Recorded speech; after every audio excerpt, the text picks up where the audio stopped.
Seguramente tú habrás visto aquella escena en la que Lisa Simpson hablaba sobre una poetisa, Emily Dickinson, el cual hago yo una pequeña caracterización en el reel que acabaron de ver en este canal, y precisamente queremos hablar sobre ella. Ella, Emily Elizabeth Dickinson, es una poetisa estadounidense.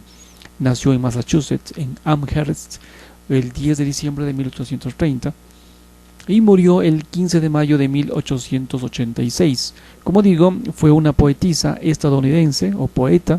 Su poesía apasionada la ha colocado en el reducidísimo panteón de los poetas fundamentales estadounidenses, junto a ni más ni menos Edgar Allan Poe, Ralph Waldo Emerson y el mismísimo Walt Whitman, por decirlo menos. Dickinson procedía de una familia de prestigio y poesía, además fuertes lazos con su comunidad, aunque ella vivió gran parte de su vida recluida en su casa, en solitario, tal como decía la caracterización. Tras estudiar durante 7 años en la Amherst Academy, Academia Amherst, asistió brevemente al seminario femenino Mount Holyoke antes de regresar a la casa familiar de Amherst. Sus vecinos la consideraban bastante excéntrica, tenía predilección por vestir siempre ropa blanca, era conocida por negarse a saludar a los invitados y en los últimos años de su vida por ni siquiera querer salir de su habitación. Ajá, tal cual. Dickinson nunca se casó y la mayoría de amistades que tenía dependían completamente de la correspondencia. En la intimidad podemos imaginar en su hogar. Dickinson era una prolífica poeta. Sin embargo, durante su vida no se llegó a publicar ni una sola docena de sus casi 1800 poemas que ha escrito, y el trabajo publicado durante su vida fue alterado significativamente por los editores,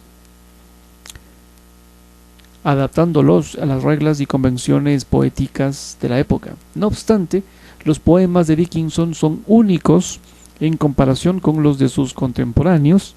Contienen líneas cortas, por lo general carecen de título, contienen rimas, consonantes consonantes imperfectas y una puntuación poco convencional. Muchos de sus poemas se han centrado en temas relacionados con la muerte y la inmortalidad, dos temas también recurrentes en las cartas que enviaba ella a sus amigos. Los conocidos de Dickinson probablemente sabrían de sus escritos, pero no fue hasta después de su muerte, allá en 1886, cuando Lavinia, la hermana pequeña de Dickinson, descubrió sus poemas que Emily guardaba y se logró hacer evidente la amplitud de su obra. Su primera colección de poesía se ha publicado en 1890 por conocidos personajes como Thomas Wentworth Higginson y Mabel Loomis Todd, aunque ellos alteraron significativamente los originales. El erudito Thomas H. Johnson publicó en 1955 una colección completa de Dickinson, la primera de su poesía y en su mayoría sin cambios. A pesar de que tuvo una crítica y recepción desfavorable y escéptica entre finales del siglo XIX y principios del siglo XX, Emily Dickinson estaría considerada de forma casi universal como una de las más importantes poetas estadounidenses de todos los tiempos. Hablemos de su entorno social y familiar. Emily provenía de una prominente familia de Nueva Inglaterra. Sus antepasados habían llegado a Estados Unidos en la primera oleada migratoria puritana, y la estricta religión protestante que profesaban influyó sobre la obra del artista. Abogados, educadores y funcionarios políticos poblaban el árbol genealógico de Emily Dickinson. Uno de sus antepasados fue secretario del ayuntamiento de Wethersfield, en Connecticut, por allá en 1659. Su abuelo, Samuel Fowler Dickinson, fue secretario del ayuntamiento, representante en la Corte General, senador en el Senado estatal y durante 40 años juez del condado de Hampton, en Massachusetts. Su padre, Edward Dickinson, abogado por la Universidad Yale, fue juez en Amherst, representante en la Cámara de Diputados de Massachusetts, senador en la capital del estado y por último representante por el estado de Massachusetts en el Congreso de Washington.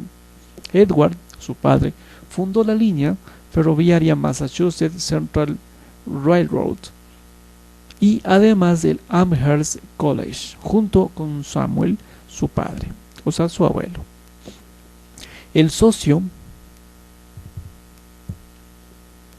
del bufete jurídico de Edward Dickinson era primo de Ralph Waldo Emerson, que por este motivo siempre estuvo ligado al pueblo de Amherst, influyendo sobre la filosofía y la obra de Emily Dickinson.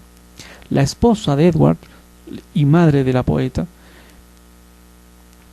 fue Emily Norcross Dickinson, que nació en 1804 y murió en 1862. Al fin de su vida estuvo postrada y a cargo de sus hijas.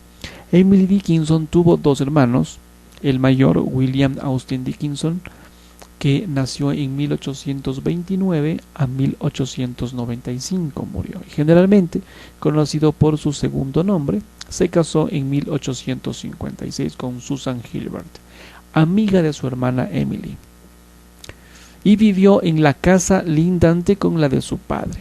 Su hermana menor, Lavinia Norcross Dickinson, nació en 1833 y murió en 1899, también conocida como Binnie, y fue la que descubrió las obras de Emily tras su muerte y se convertiría en la primera compiladora y editora de su poesía. El contexto histórico: Emily Dickinson nació en tiempos anteriores a la Guerra de la Secesión, en donde fuertes corrientes ideológicas y políticas chocaban en la sociedad de clase media alta estadounidense.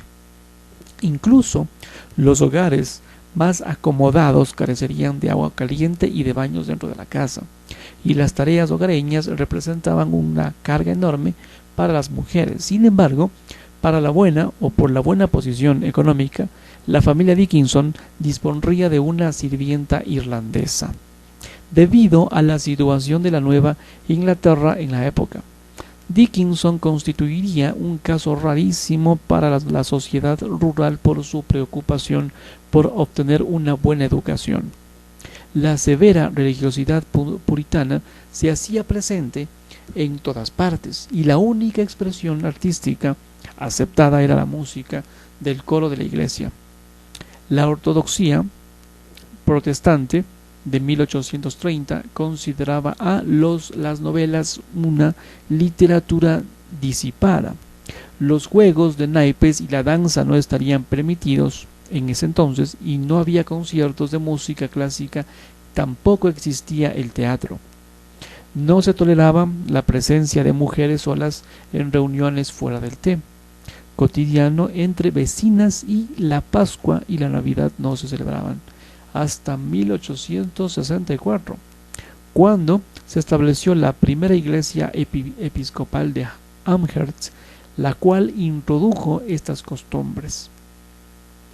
Una vez fundado el Amherst College por el abuelo y el padre de Emily Dickinson, la unión entre la institución y la iglesia provocaría que se comenzarían a formar misioneros que eventualmente salieron de Amherst para propagar las ideas protestantes por los rincones más remotos del planeta. El ocasional regreso de alguno de estos religiosos introduciría nuevas ideas, visiones y conceptos en la sana conservadora sociedad del pueblo, que de este modo comenzaría a tomar contacto con el mundo exterior y se inclinaría a abandonar las viejas costumbres y creencias más rápido que otras zonas de la religión.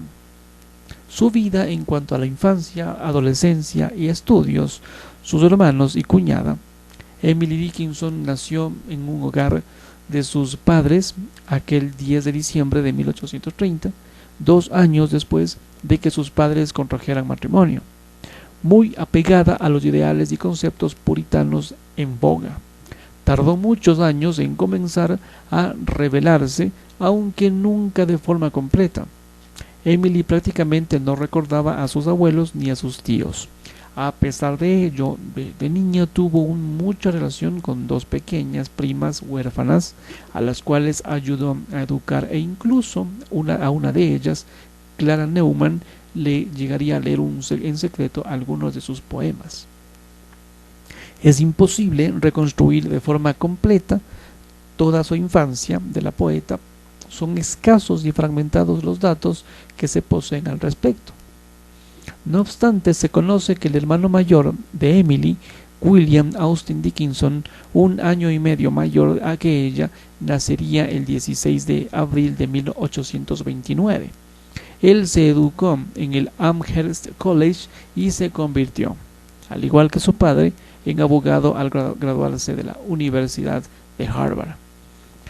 Austin Dickinson se casó en 1856 con Susan Huntington Gilbert, ex compañera de estudios de Emily Dickinson en la Academia de Amherst, quien parecería haber cumplido un importante papel en la vida emocional de ella. Susan Gilbert, al mudarse con Austin a la casa contigua a donde vivía Emily, se convertiría en amiga, amante y confidente, y consta por la correspondencia mantenida, alambrada por medio, que su cuñada fue la segunda persona a quien le mostraría sus poemas. Incluso se atrevería a sugerirle a Emily algunos cambios y retoques que no fueron realizados jamás. Asimismo, se ha propuesto que Susan sería la destinataria de cerca de 300 de los poemas de amor de Dickinson y que en este amor era correspondido. Lavinia Dickinson, su hermana menor, nacida el 28 de febrero, en 1833, acuariana o pisciana, fue su compañera y amiga hasta el fin de su vida. Las pocas confidencias íntimas que se conocerían de Emily provenían de su hermana menor, Lavinia, llamada Vinnie. Sentiría una profunda adoración por su hermana y por su talento poético. Sin embargo, respetó hasta su muerte de Emily la decisión de mantener ocultas cada una de sus obras, y también protegería su vida privada hasta donde le fuera dado hacerlo, creado o mantenido el ambiente en calma, aislamiento y soledad que Emily necesitaba para dar forma a su gran producción poética. La fe de Lavinia en las obras de su hermana permitió su protección a la posteridad hasta su primera publicación póstuma. La devoción de Lavinia fue la responsable de hacer comprender al biógrafo de Emily, George Frisbee Witcher, y al mundo que la poeta lírica más memorable de los Estados Unidos había vivido y muerto en el anonimato. Años de formación. La Academia de Amherst era solamente para varones. Un dato. A pesar de ello, en 1838 se abriría por primera vez la inscripción de niñas. En 1840, Edward Dickinson y su esposa inscribirían a Emily. A pesar de su humildad, escribiría: fui a la escuela pero no tuve instrucción. La educación de Emily en la academia fue sólida y completa. Allí ella aprendió literatura, religión, historia, matemáticas, geología, biología, y recibió una sólida instrucción en griego y latín que le permitiría, por ejemplo, leer la Eneida de Virgilio en su idioma original.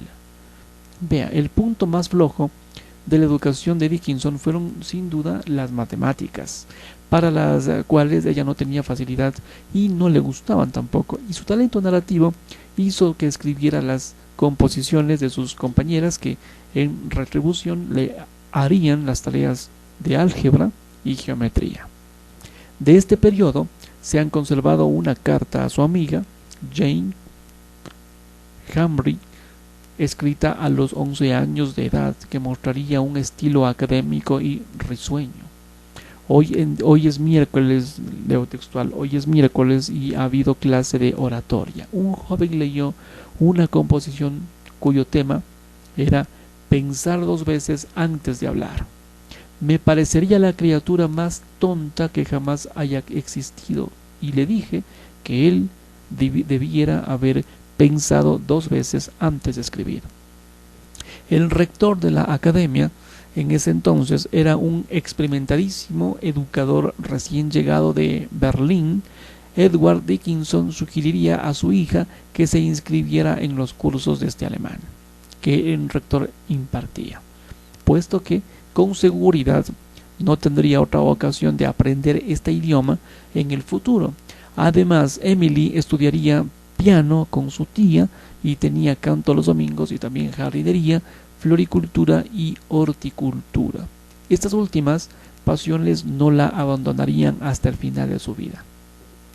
La educación de Emily fue por tanto mucho más profunda y sólida que las de las demás mujeres de su tiempo y lugar. Sin embargo, en ocasiones esta muchachita, cuya salud no era muy buena, que digamos, se sentiría saturada y sobreexigida. A los 14 años, ella escribiría a una compañera una carta donde decía: ¿terminaremos nuestra educación alguna vez? ¿No es verdad? Entonces tú podrás ser Platón y yo Sócrates, siempre y cuando no seas más sabia que yo. Sus intereses por las ciencias, la academia y el colegio de Amherst dispondrían de un claustro de profesores compuesto por científicos de fama nacional, entre las que se encontrarían los biólogos Edward Hitchcock y Charles Baker Adams y el geólogo Charles Upham Shepherd, los cuales llevarían al colegio sus enormes colecciones de especímenes. En 1848, cuando la poeta tenía unos 18 años, ambas instituciones constituirían un importante observatorio astronómico con un buen telescopio y gabinetes para guardar las colecciones. Todo esto estimularía el interés de Dickinson por las ciencias naturales. Conocería desde temprana edad los nombres de todas las constelaciones y estrellas y se dedicó con entusiasmo a la botánica. Sabía perfectamente dónde encontrarían cada especie de flor silvestre que crecería en la región y las clasificaba correctamente según la nomenclatura binomial en latín. Toda esta erudición científica quedaría firmemente guardada en su memoria y fue utilizada para la trama naturalística de sus poemas muchos años después. Entre 1839 y 1846 confeccionaría un herbario que contendría hasta 424 especímenes distintos de flores prensadas que recolectó, clasificó y etiquetó utilizando el sistema de taxonomía linneana. En el seminario en Mount Holyoke, el seminario para señoritas Marilyn de Mount Holyoke, también recibiría a Emily Dickinson para ayudar a su formación religiosa y completar su educación superior. En 1847, esta jovencita abandonaría el hogar familiar por primera vez para estudiar en dicho seminario. Dickinson, con apenas 18 a 16 años, era una de las más jóvenes de entre los 235 estudiantes en este lugar, las cuales eran custodiadas por un selecto grupo de jóvenes maestras entre 20 y 30 años de edad. La adolescente superaría sin problemas los estrictos exámenes de admisión y se mostraría muy satisfecha por la educación que se impartía en el seminario. Allí intentarían que Emily se volcara de lleno en la religión para dedicarse a misionar en el extranjero, pero tras un profundísimo examen de conciencia, Dickinson encontraría que aquello no le interesaba y se negó, quedando inscrita en el grupo de 70 alumnas a las que se consideró no convertidas. A pesar de ello, Emily y su portentosísima imaginación eran muy populares en el seminario. Una condiscípula escribiría que Emily siempre estaba rodeada en los recreos por un grupo de niñas ansiosas de escuchar sus relatos extraños y enormemente divertidos, siempre inventados en el momento. En menos de un año, Dickinson superaría el curso completo, principalmente por sus profundos conocimientos en latín. Aprobaría rápidamente historia inglesa y gramática, obteniendo excelentes calificaciones en los exámenes finales, que eran orales y públicos. El curso siguiente se referiría a la química y a la fisiología, y el tercero, astronomía y retórica. Todas estas materias en las que, como queda dicho, Emily tendría profundos conocimientos. Los profesores, a la vista de sus evidentes dominios en esta botánica, le darían hasta esa materia por aprobada sin necesidad de cursarla, ni tampoco rendir exámenes. Así de buena era. En la primavera Emily enfermaría y ya no pudo permanecer más en el seminario. Edward Dickinson envió a Austin a buscarla y traerla de regreso. Después de esta segunda experiencia académica de su vida, Emily Dickinson ya no volvió más a estudiar nunca más. ¿Tuvo amores ocultos? Sí. En teorías y habladurías, su vida privada le ha permitido siempre velada al público. Divagué. La vida privada de Emily Dickinson ha permanecido siempre velada al público, pero solamente hace falta echar una miradita a sus poemas para describir en ellos una coherencia, pasión e intensidad extraordinarias. La mayor parte de sus obras se ocuparían de su amor hacia alguien, un hombre o una mujer, cuyo nombre jamás es mencionado y con quien no podía casarse. Lamentablemente, como la poesía de Emily Dickinson fue publicada en un orden completamente arbitrario, aleatorio, no se puede distinguir hoy en día ninguna secuencia cronológica concreta de sus creaciones, lo que esto destruiría la posibilidad progresiva dramática que narraría la sucesión de emociones que ella sentía hacia esta persona desconocida. ¿Quién sería? Sin duda, algo de capital importancia en la vida del artista y que pudo tener influencia incluso en su decisión de autorrecluirse. Objeto de numerosas habladurías durante su vida y de muchas más después de su muerte, la vida emocional e íntima de ella esperaría aún ser revelada por los investigadores y estudiosos. ¿A quién le importa su vida privada? La posible exageración de su vida la contradice la propia poeta al escribir lo siguiente: mi vida ha sido demasiado sencilla y austera como para molestar a nadie. Aunque tal vez esta frase solo se refiera a los hechos de su vida y no a sentimientos profundos.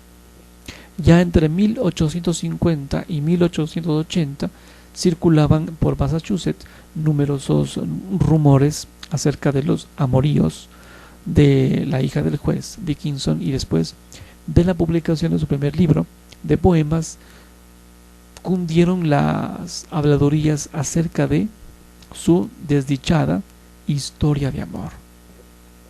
Las teorías populares o académicas podrían dividirse en dos grupos: el amor con un joven a quien Edward Dickinson le prohibió seguir viendo, o la relación con un pastor protestante casado que huyó a una ciudad distante a fin de no sucumbir a la tentación. Ambas teorías, aún sin poder ser comprobadas, tendrían un pequeño trasfondo de verdad histórica. Tampoco se debe descartar la hipótesis que sostendrían algunos biógrafos más actuales, según la cual Emily estuvo profundamente enamorada de su consejera, amiga y cuñada, la esposa de su hermano mayor, quien viviría junto a su casa. Vea, una de las primeras teorías se refiere a un estudiante en ciencias jurídicas que trabajó en el estudio legal de Edward durante el año en el que Emily estuvo en Mount Holyoke y el año después de AS. La segunda se basaría en la, como ella misma escribió, intimidad de muchos años con un importante religioso que le fue presentado en Filadelfia en 1854. A pesar de que ambas relaciones en verdad tuvieron lugar, no existe ni la más mínima prueba de que Emily Dickinson haya sido novia ni amante de ninguno de ellos, tampoco de que se viera con ellos a solas en ninguna ocasión. Más fructífera fue la relación de amistad y profunda y confidente con su cuñada Susan. Ella fue una de las pocas personas a quienes Emily le compartiría sus poemas y en la actualidad se creería que fue la verdadera inspiración amorosa de al menos varias centenas de ellos. Los guías y mentores. Durante toda su vida Emily se puso en manos de hombres a los que consideraba más sabios que ella y que podían indicarle qué libros debía leer, cómo debía organizar sus conocimientos y allanarle el camino del arte que ella pretendería recorrer. El último y mejor documentado, Thomas Wentworth Higginson, descubriría aquel 5 de abril de 1862, cuando la poeta tenía 31 años, que él no era su primer maestro. Higginson es aquel a quien Emily siempre llamaría máster en sus cartas y a quien la voz popular ha adjudicado el mote de maestro de las cartas. En ese año, en 1862, en la segunda carta que le escribiría, la poeta dice textualmente: «Cuando era pequeña tuve un amigo que me enseñó lo que era la inmortalidad, pero se aproximó demasiado a ella y nunca regresó.